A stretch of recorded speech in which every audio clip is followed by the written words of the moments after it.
Hello again.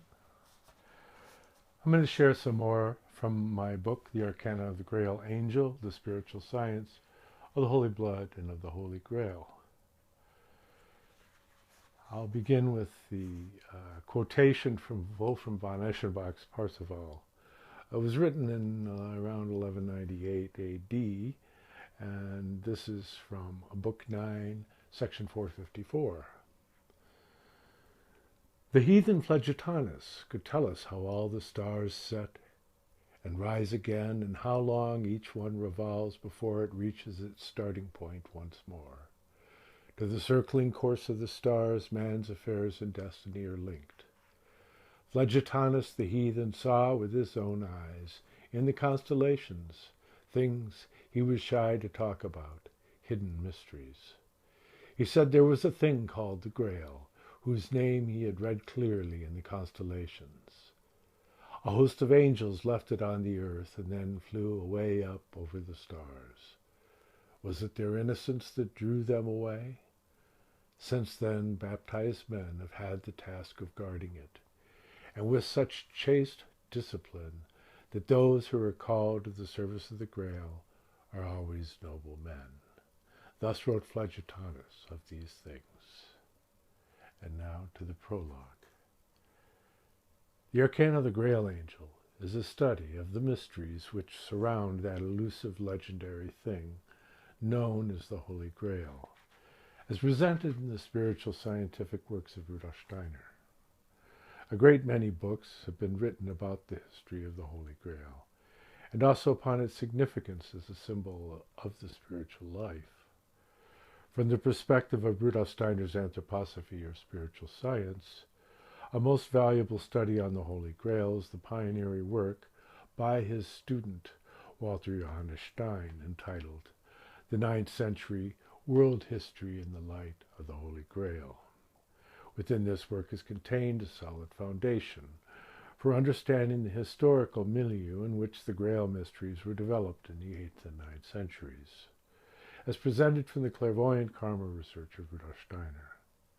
In addition to this, the 9th century includes a study of Wolfram von Eschenbach's Parzival, as viewed from its rightful perspective as a spiritual drama that is based on the themes of Grail initiation, themes which are of continuing relevance to the pursuit of the spiritual quest in modern life.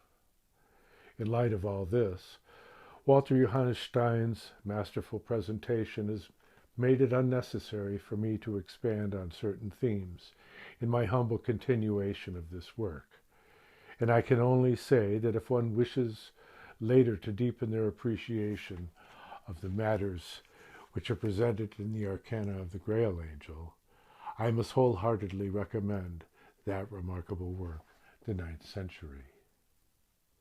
In the Arcana of the Grail Angel, I have utilized the esoteric cosmology of Rudolf Steiner's anthroposophy as a foundation for understanding certain aspects of the path of Grail initiation. Likewise, I have used the angelology of Rudolf Steiner as a means for deciphering the grand historical themes that surround the Holy Grail. In approaching the Holy Grail in this way, I hope to have presented a broader picture for the reader to enjoy, and thereby to have created a context that lends itself toward deepening one's connection to this living path of renewal.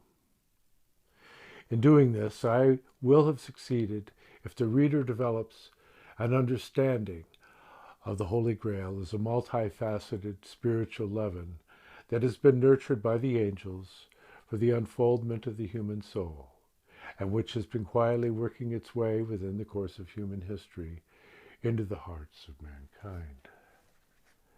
In this book, I have tried to show the shining symbol of the Holy Grail represents the actual historical underground stream of esoteric Christianity that is known as the Brotherhood of the Holy Grail.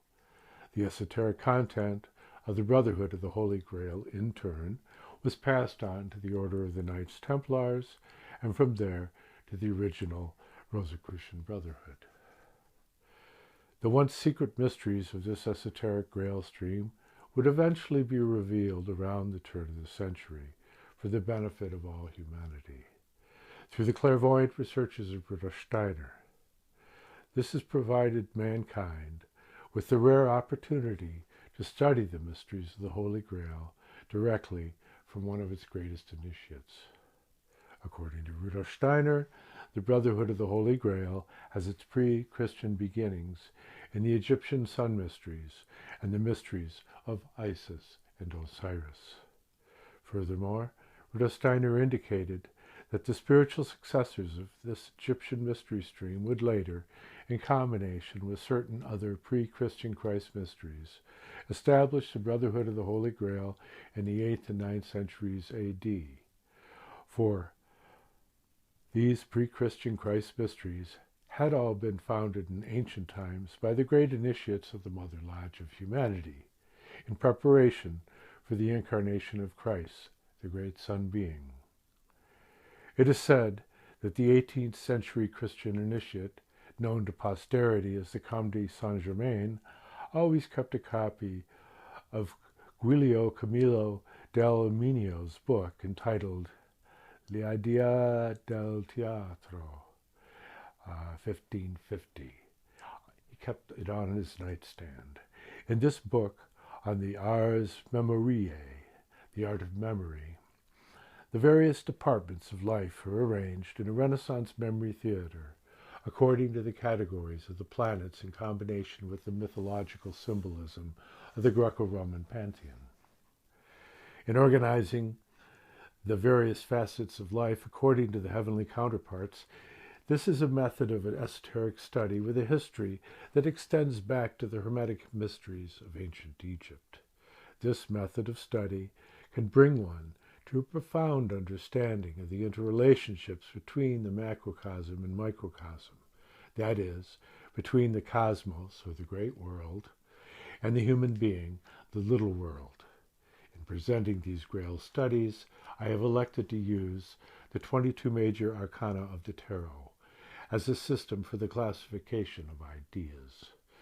For the tarot shares in the cosmological tradition, which adheres to the idea that there are 22 fundamental aspects of creation, and likewise that there are 22 fundamental aspects to initiation.